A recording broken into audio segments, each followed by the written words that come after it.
beginning of the semester, they have like club orientation where different student organizations come and sit down and show other people about their organization. Well, we came and we brought a life-size statue of Daniel 2. I don't know if any of you guys have seen this thing, but it's pretty cool. It's a bit taller than me, and it's Daniel 2, gold, silver, brass, iron, etc.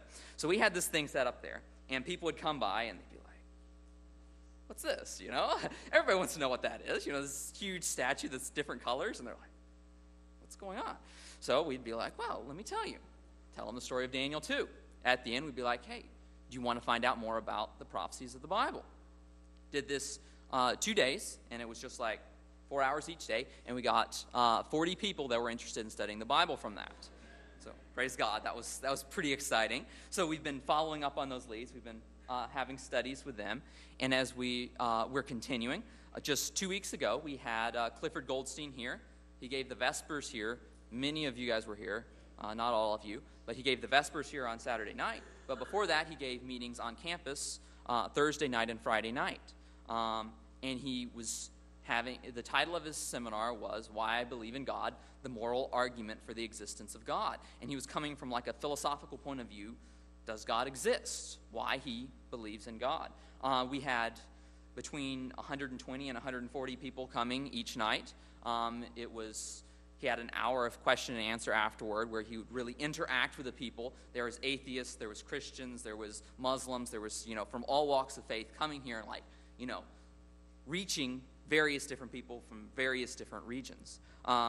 Then our last meeting, Dr. Pandit has been conducting a series which was basically his experience, like his search for truth.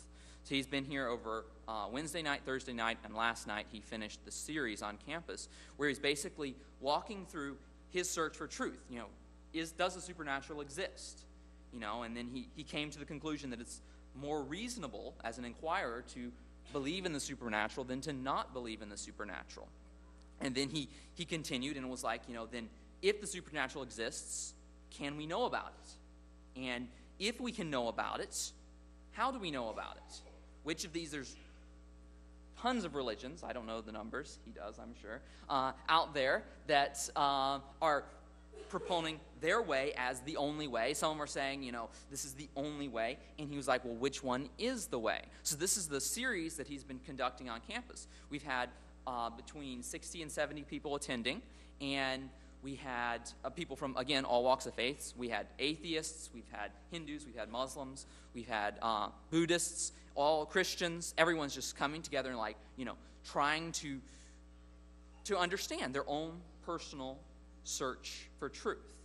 So we've had many people attending. We've had certain people sign up wanting more information. Some of them, I believe, are here. I just saw some people walk in that I recognized from the meetings. So we've had some of them coming today to want to find out about creation versus evolution.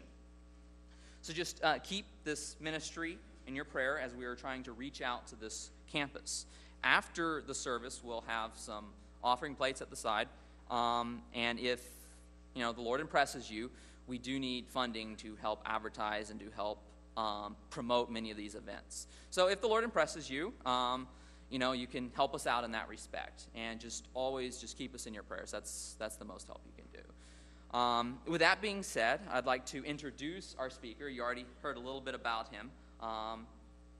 But he is a doctor. Currently, he's residing in Maryland. And he had basically a 20-year search for truth, like trying to search out, as I said before, does the supernatural exist? And then continuing from there, if it does, where is it? And he's ended up here speaking for us today to talk to us about, is creation or evolution more intellectually sound, or from an inquirer? Where does the weight of evidence fall? So without further ado, I'd like to welcome our speaker for today, Dr. Sabad Pandit. Amen. Amen. Thank you.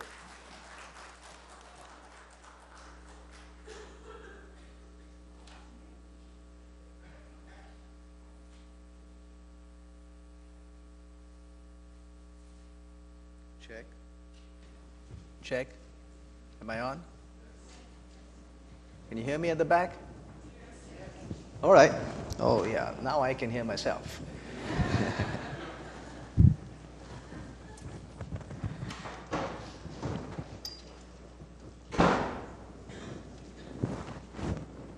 I tried to write it out and I knew it would be small, so the Pastor Dan said, why don't we put it up on the screen? So that's my handwriting, a doctor's handwriting. Some people can't believe it.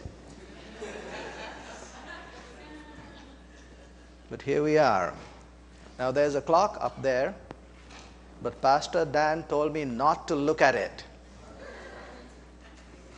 So you're here for the count. Now, here's a question. If there is no God in existence, then there can be no purpose at all. Neither ultimate, and if there's nothing ultimate, then there cannot be anything less than ultimate. In other words, there's no purpose in anything that you do. If there is a God, then we must acknowledge that the God has an intellect that is higher than ours, so he thinks a whole lot of stuff. And he has programmed in his own mind a plan. And in that plan, everything has purpose. How much? Everything. So, is your coming here a purpose? Yes. Is mine? Yeah, I came all the way from Maryland. So I came with a purpose. And it must not be my purpose. It must be the purpose of the source that calls. So I'm commissioned. Yeah. Commissioned to talk to you. The question is, have you been commissioned to come here and listen? I am happy to be here. Are you? Yes. Okay, I'm ready to speak. Are you ready to listen? Okay, then don't sleep. Don't get your mind running off to the grocery store or to the ball game, not even to potluck.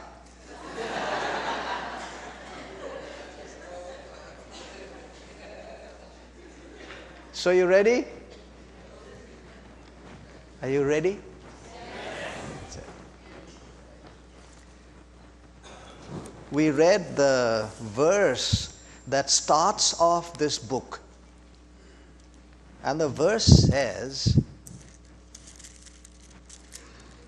in the beginning, God created the heaven and the earth. If that did not come to us as a piece of information, we would never know. Don't take it for granted that you know about creation or anything else. If that information had never come to us as a human family, we would have never known. We would have been completely lost. What's happening? Why this? Why that? And therefore, it's reasonable to think that anybody tells us about an origin means to tell us about what we are doing now. Without an origin, we have no reference point at all. And for us to make any meaning out of anything, including the words and the sentences that anybody says, there must be a reference point. So here's the reference point. In the beginning, God created. Now, how do I know? These words were written 3,500 years ago. How do I know? The book tells us.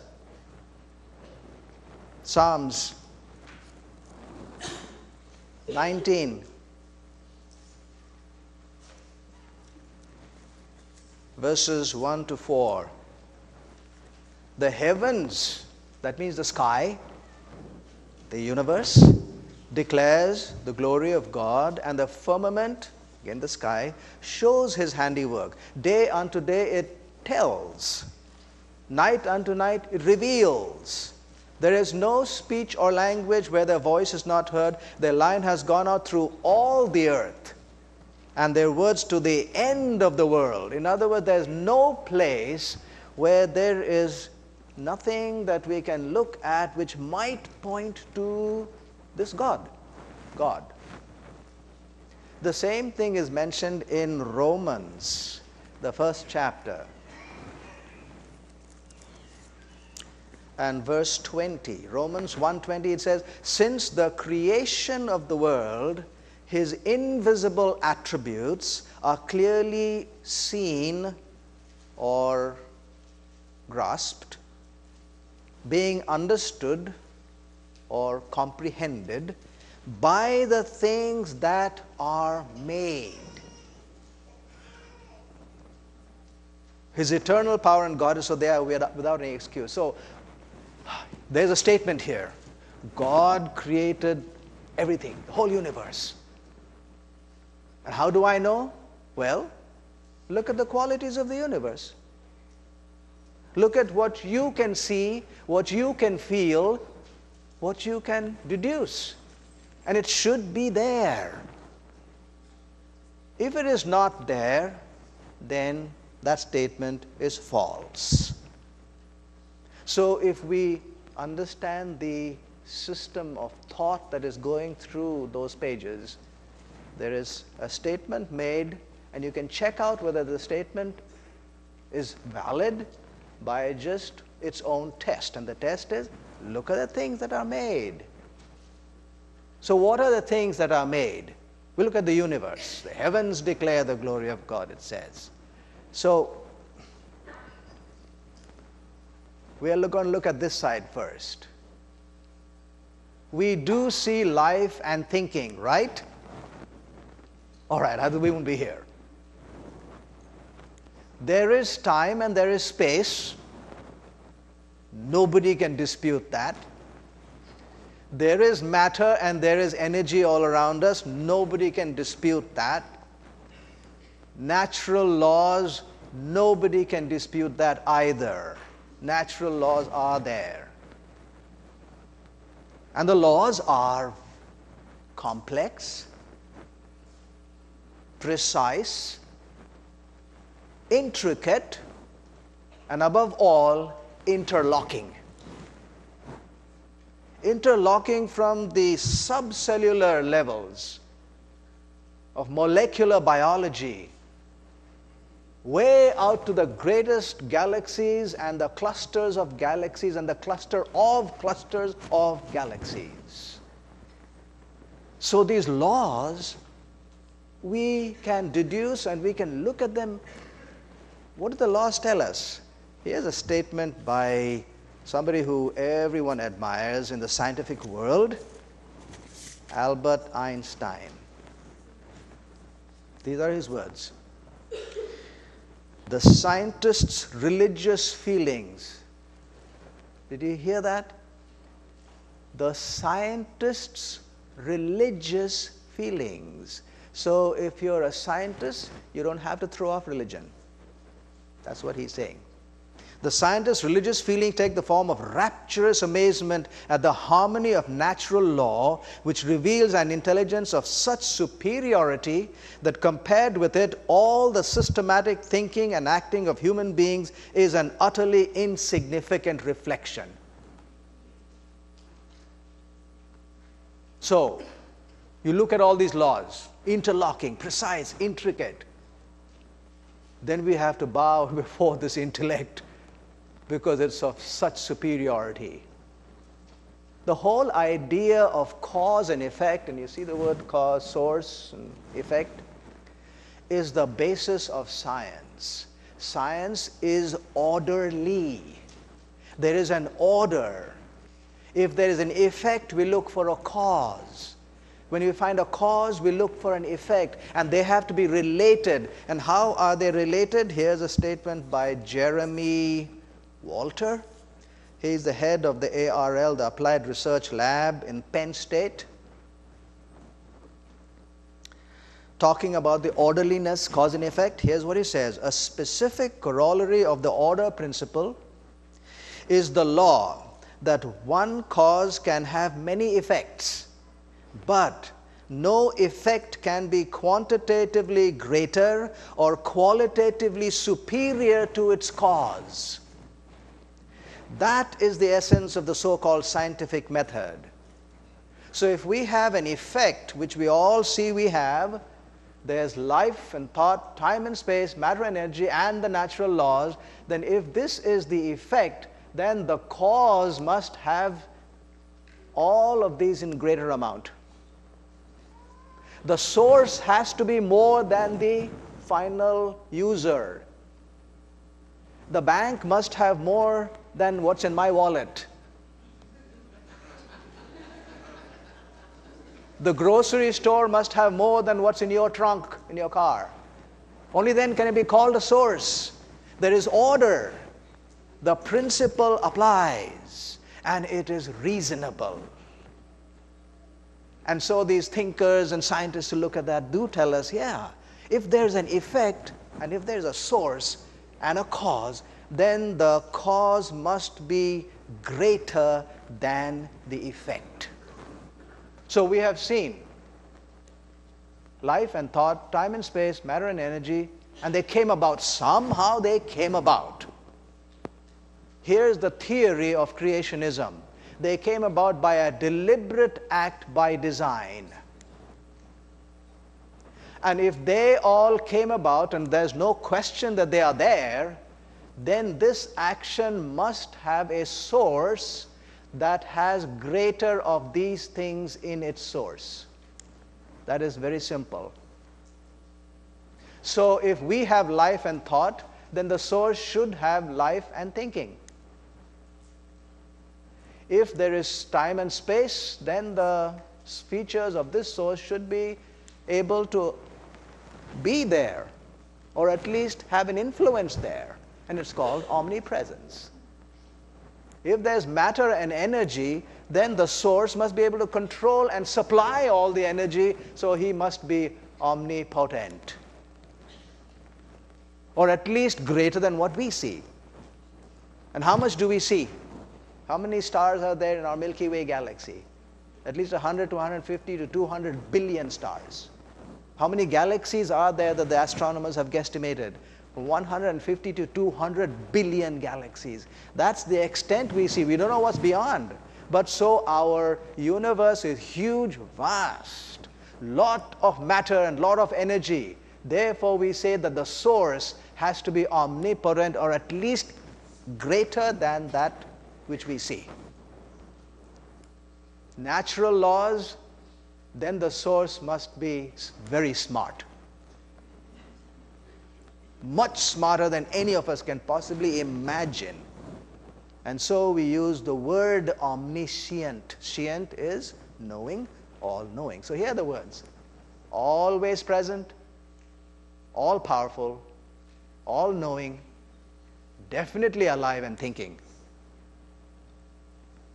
So the theory really stands that if there's a source, and whatever you call it, I still remember in one of the seminars I was presenting in a secular university, somebody stood up and said, I don't like the word God. All right. What word would you like to use? You're not ready for that, but he thought for a little while and he said, a leaf. Or maybe a twig. Fine. Let's call the source a leaf or a twig. Doesn't matter what you call, but the leaf or twig knows much more than you and me. Because the source must have more than the effect. So no matter what you call it, you can give a name. Some people call him God. So don't fight about the name. Let's call him God. So what? Because he's alive, thinking, omniscient, omnipotent, omniscient, and omnipresent, and therefore he can supply all of these, which is not at all in question. So, cosmogony then. Cosmogony is the study of the origin of the cosmos. Cosmology is a study of the cosmos. Cosmogony is a study of the origin. So at the origin, then here's the theory. What is the alternative theory then, if you don't want God? You can't do away with this, because that's the universe. So the alternative theory states that these things came by random action by itself. Fair enough. But that random action must come from a source that has more than this. So when you go backwards in the other theory, you go from what we see to a random action by itself. But you have to have these, because without this you can't get this. And when you come back to here, the other source has to come by reason, logic, and by clear thinking that the only other alternative to this is absolute nothingness. There is no other alternative. So immediately you see there's a problem there with that theory. Absolute nothingness was alive. Hey, how can that be? Absolute nothingness was also thinking. And absolute nothingness was omnipotent. It is a complete clash.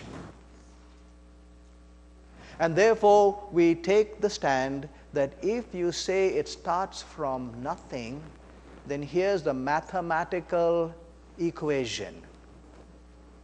Nothing, zero, did nothing, another zero, about the nothing, the third zero, and we got the whole universe. So suppose we say the universe is 100 points. So 0 points plus 0 points plus 0 points, we got 100.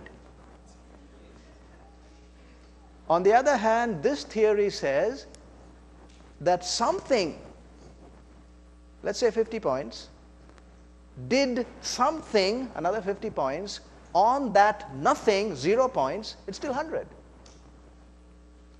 The something has to equal the 100, and only then it's a mathematical equation. So the equation that this theory presents stands, because on the right side of the equation there is a number, and there is a number on the left side of the equation, and only numbers can equal numbers. Nothing cannot equal numbers. So if you start with 0, you will end up with only 0. You can't end up with anything else. So in cosmogony, when you start at the beginning, you cannot start with 0. Because 0 is not a premise, not a starting point, either philosophically or scientifically or mathematically. Fair enough. So the cosmogony model, this line of thinking that there was a source which had features that were greater than what we see, and so we make the theory that this source, God, was this, and he by deliberate design formed this. Makes sense. In fact, it makes very good sense. In fact, actually it makes the best sense. Or you must give me another thing that makes better sense than that. But if you have to go to any other option, you'll have to start with 0. And that will make no sense at all. But we've settled this one point. How about the question of evolution? Does the theory of evolution dismantle this reasonable and what we found as a logical stance by the sheer force of its scientific data? You can knock off logic and reason by sheer facts. Because the truth of the matter does not answer to your or my sense of logic at all. It is just truth. So if it is true, then it can still knock off all this. So let's question and let's give it a chance, an honest, real chance. Tell me, does the theory of evolution knock this off? So the first question we should ask is, what does the theory of evolution say? Most people don't know. How many of you have read Charles Darwin's Origin of Species cover to cover? 1, 2, very, very few. It's a minimum. See, when I go out to these universities, there's a question there. And very often when we finish this question about God, the question is about evolution then. So I went back and read Charles Darwin's Origin of Species 6 times. Cover to cover. Every sentence, every word, every line. And here's actually what the theory states. There are 4, there's more than 4, I've chosen 4. 4 basic ideas. Number 1, the process is slow. There are minute steps of changes over vast periods of time. All right? Slow, small changes. Number 2, the changes are always for the better, so that only the fittest can survive. Number 3, the changes occurred by chance randomly, and natural selection caused the improvement. There was nothing supernatural in the whole process at all. Fair enough, because if you say there's something else than this, it has to be a state in which there's nothing supernatural. So that was number 3. Number 4, the changes caused an original organism to be transformed into another species, and then a genus, and then a family, and then an order, and then the class, and then the phylum, and finally the kingdom. So it went through all these changes. That is the theory of evolution. Let's look at them all. Number 1, let's look at number 3, which we said there is no supernatural cause. Well, that's the question, so we set it aside. We just made a theory here, but the question is, they're saying that there's no God. There's nothing supernatural. So we lay that aside and look at the other 3. The other 3 are, number 1, it was slow steps. I've got here statements from the book, Charles Darwin's own statements, okay? Natural selection can act only by preservation and accumulation of infinitesimally small inherited modifications, each profitable to the preserved being. That is the theory. Then on page 77, these are his own words. We see nothing of these slow changes in progress. Oh. But we just made a theory that the changes were slow. But page 77 says we see nothing of these slow changes in progress. Of course, the reason is it's so slow and it takes so much time, we can't see. But we can't see. That's the point. If you can't see, then how scientific it is to say that it is.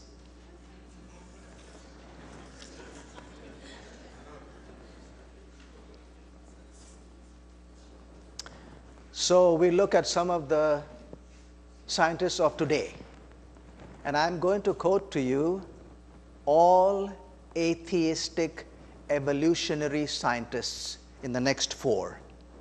Number 1, Stephen Jay Gould. If you don't know him, he is one of the most vocal and most powerful of these atheistic evolutionary scientists. And this is what he says: we fancy ourselves as the only true students of life's history, and yet to preserve our favored account of evolution by natural selection, we view our data as so bad that we never see the very process we profess to study. So what are you studying? That which you cannot see. Evolution requires intermediate forms between species, and paleontology does not provide them. That is David Kitts, again an evolutionary scientist. So the theory is it came slowly, but we didn't see it. So the next question is, what did we see? If we didn't see it slow, what did we see? And here again, evolutionary scientists. They appear in the fossil record as Athena did from the head of Zeus, full-blown and raring to go, in contradiction to Darwin's depiction of evolution. Every paleontologist knows that nearly all categories above the level of families appear in the record suddenly. G.G. Simpson is the author of these words, and he is another great of the evolutionary biologists. Another sentence here. Some 25 major phyla are recognized for all animals. Now watch where the phyla is. We start with the species, genus, family, order, class, phylum, then kingdom. So phyla is way up there on that end of the spectrum. Watch. Some 25 major phyla are recognized for all the animals, and in virtually not a single case is there fossil evidence to demonstrate what the common ancestor of any 2 phyla looked like. Philip Handler, another atheistic biologist. So on the upper end, where the phyla are, no evidence, no data. How about at the other end? Species. Stephen Jay Gould again. In any local area, a species does not arise gradually. It appears all at once and fully formed. So we are saying it was slow, but we didn't see it. But we do see something that is sudden and fast.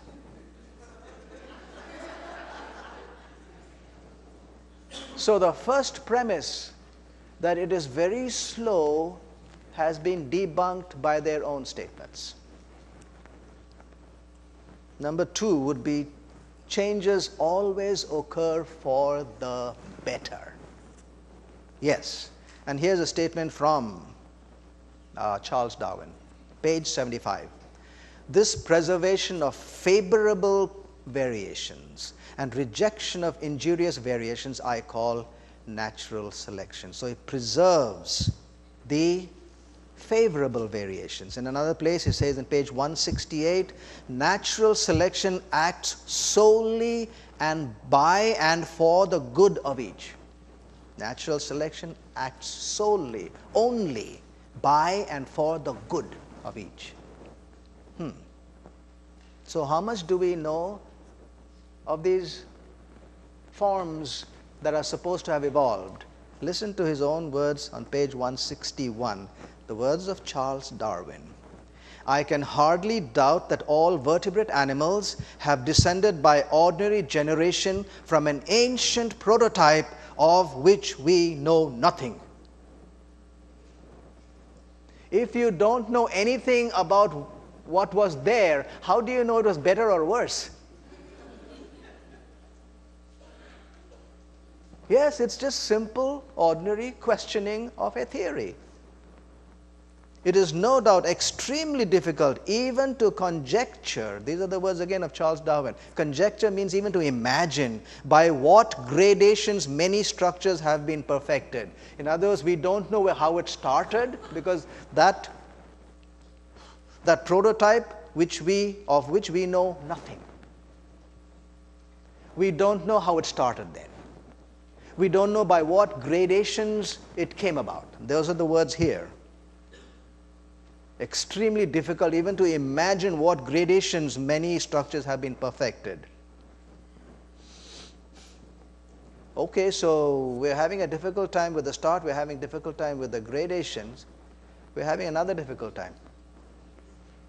If a variety were to flourish so as to exceed in number the parent species, so the parent species is here and they are becoming varieties, but if the varieties were to flourish so as to exceed the number of the parent species, then it would then rank as species and the species as varieties.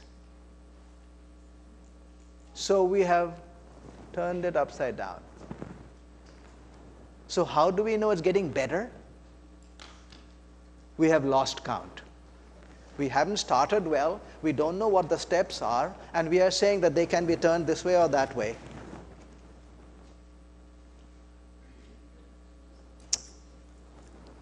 How about the next one? Page 23, same book by Charles Darwin. Our varieties certainly do occasionally revert in some of their characters to their ancestral forms. We can understand these facts on the well-known principle of reversion to ancestral characters. We don't know how it started. We don't know the steps. Sometimes we can flip them around and sometimes they can go backwards. The theory has confused itself right from the start. Not only they don't know the start or the steps, listen to this statement by John Kramer. And he is a research scientist in Canada and has published over 120 peer-reviewed articles and is the editor today of scientific journal Lipids. He has studied the structure of lipids.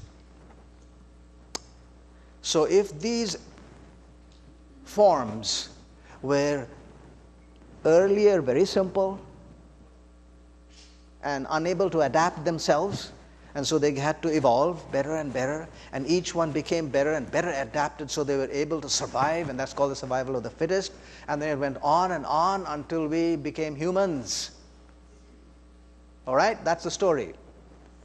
John Kramer says this: to view these bacteria, now where in the scale is the bacteria?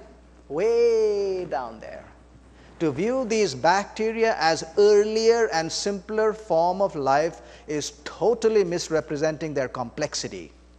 These bacteria are just as complex as mammalian cells and represent an amazing design suited for extreme conditions of temperature and salt concentration. And these bacteria have never changed all these billions of years then. How come these bacteria never became monkeys? They're still bacteria. Bigger question, why are you so scared of the bacteria? You were supposed to have evolved.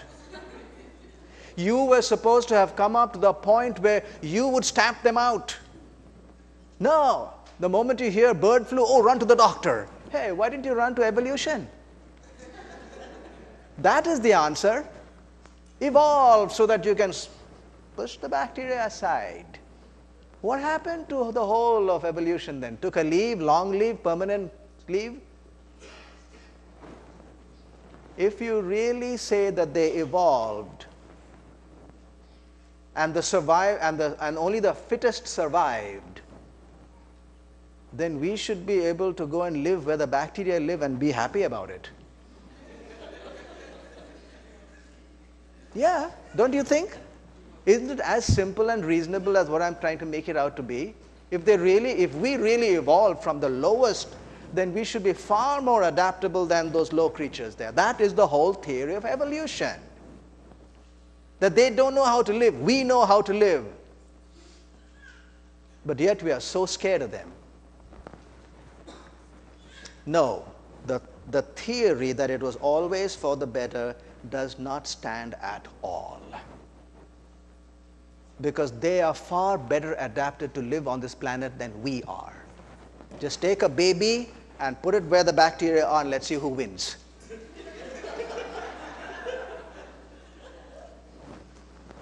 Don't take a baby, take yourself. And go meet all the bacteria and the viruses and be macho about it.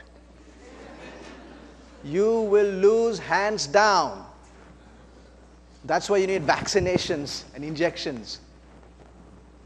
If really we had evolved, we wouldn't have needed vaccinations or injections at all. We would have had the immunity in ourselves.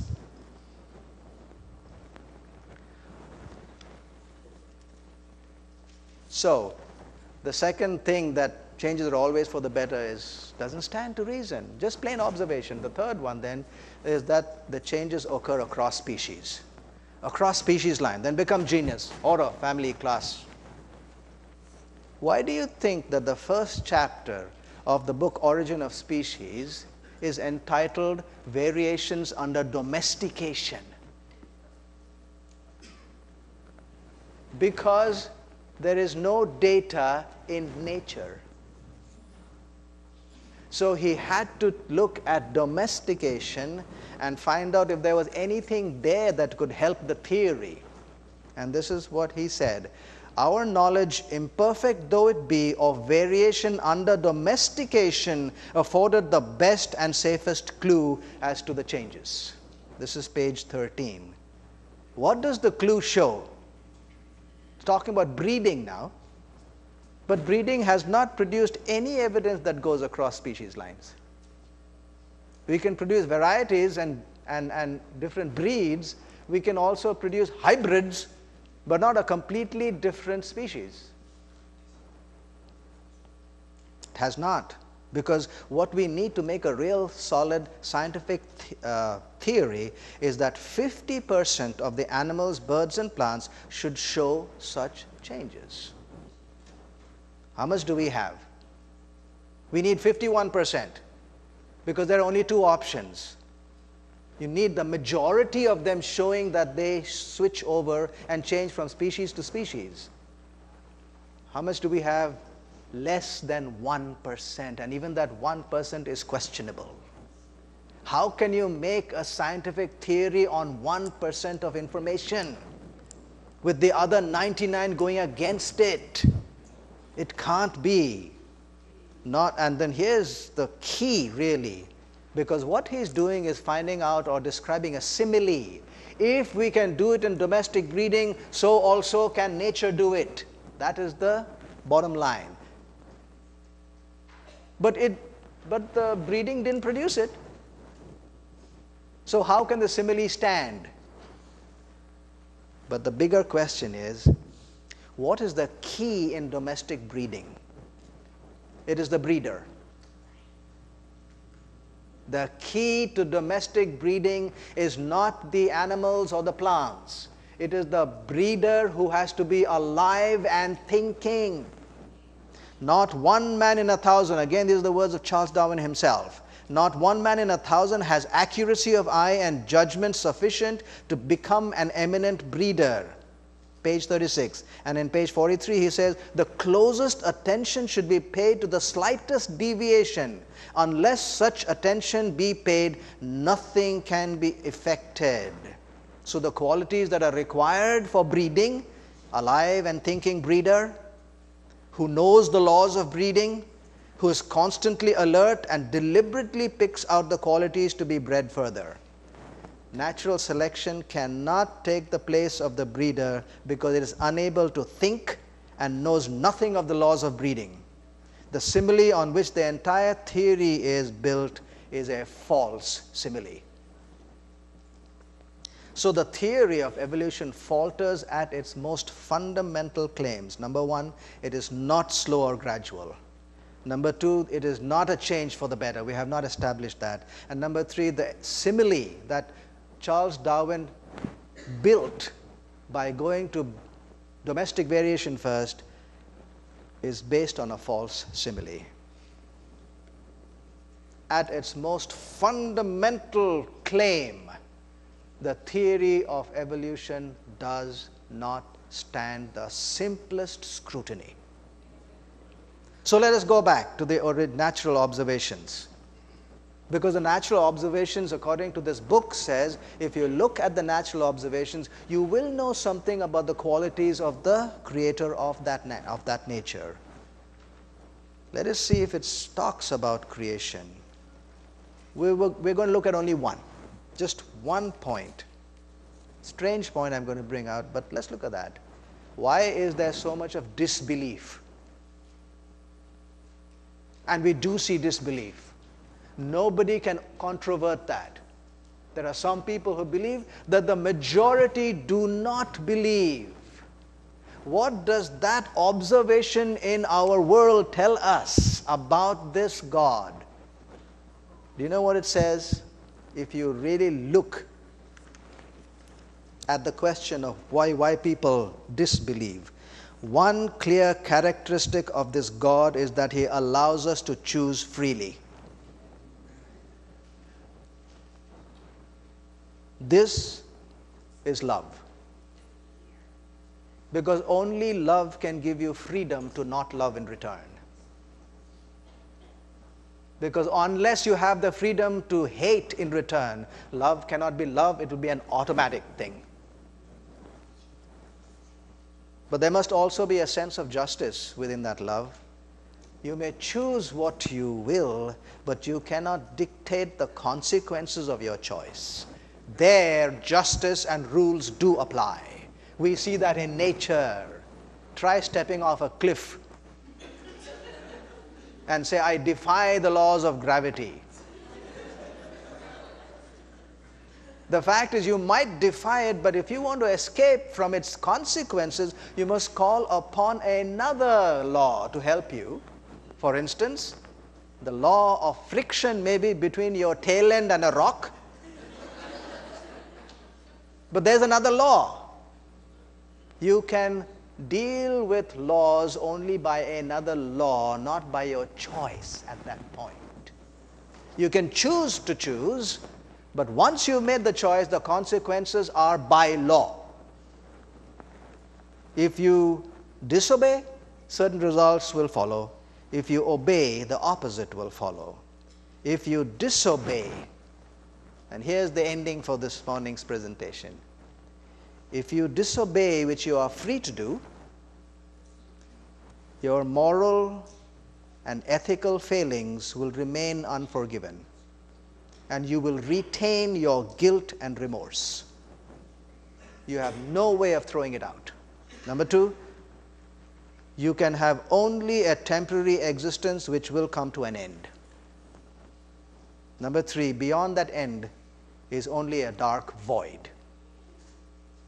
If you obey, which again you are free to choose to do, then our ethical and moral failings will be completely forgiven, like it says in Psalms 32. Blessed is the one whose sins are forgiven. No more guilty conscience. There will be a promise of better things. We look for a city that is better, a better land which is called a heavenly. And our lives will be hopeful despite the circumstances in which we live. Number three, these better things are permanent, they are not temporary. Why would it be considered reasonable and therefore wise to obey? Because the words which begin the book, in the beginning God created, are the most reasonable, logical, and the most scientific words we can find on the face of this earth. It is in His name I close this address. God bless us all.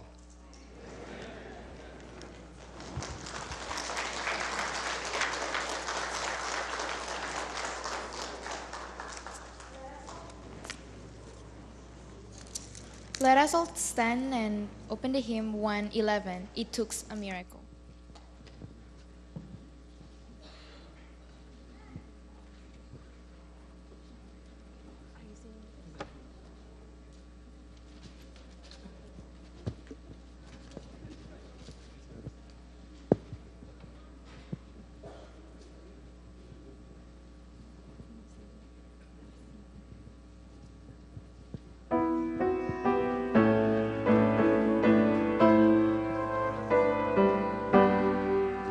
My Father is omnipotent, and that you can't deny. O God of mighty miracles, 'tis written in the sky. It took a miracle to put the stars in place. It took a miracle to hang the world in space. But when He saved my soul, cleansed and made me whole, it took a miracle of love and grace. Though here His glory has been shown, we still can't fully see the wonders of His mighty throne. 'Twill take eternity. It took a miracle to put the stars in place. It took a miracle to hang the world in space. But when He saved my soul, cleansed and made me whole, it took a miracle of love and grace. The Bible tells us of His power and wisdom all way through, and every little bird and flower are testimonies too. It took a miracle to put the stars in place. It took a miracle to hang the world in space. But when He saved my soul, cleansed and made me whole, it took a miracle of love and grace. Let us pray. God, our loving Father, because you are our Creator, you are the true ruler, the true one who holds the jurisdiction of this universe in His hands. And we approach you with humility, and we thank you for who you are. Thank you for the time we spent together, and may these words make our hearts turn to you, for you are the final answer to every question anybody can possibly have. So grant, Father, that we will find those answers and find them fulfilling to our soul. Become to us the chiefest of 10,000. And may we walk from day to day close to you. Hold our hands, lead us, for this is our prayer in Jesus' name. Amen. Amen.